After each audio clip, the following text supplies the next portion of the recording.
It was 6:30 in the morning in the busy emergency room at the Walter Reed Army Medical Center in Washington, D.C. I was just putting on my white lab coat as I walked through the doors to the unit. It was my third day as an intern, and the emergency room would be my home for the next month. Down the hall from me, a woman was screaming. Curious, I went to see what was going on. Beth, a 40-year-old patient, was lying on a gurney with a swollen right leg. She was in obvious pain and screamed whenever anyone touched her leg. Bruce, a brand-new psychiatry intern like me, and Wendy, the internal medicine chief resident, were trying to start an IV in Beth's foot. She was anxious, scared, uncooperative, and hyperventilating. A blood clot in her calf was causing this tremendous swelling.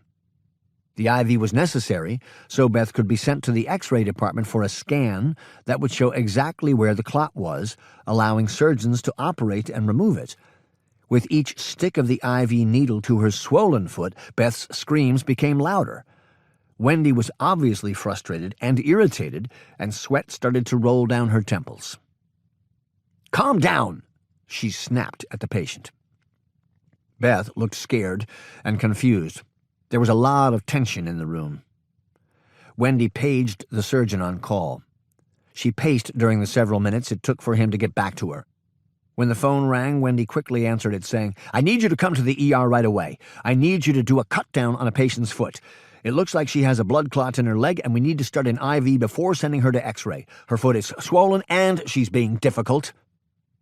Wendy listened for a few moments and then said, "What do you mean you can't come for an hour? This has to be done right away. I'll do it myself." She cursed as she slammed down the phone. Hearing this, Beth looked even more panicked. Being new, I didn't want to say anything, especially because I had heard of Wendy's reputation for harassing interns, but I hated to see Beth in pain.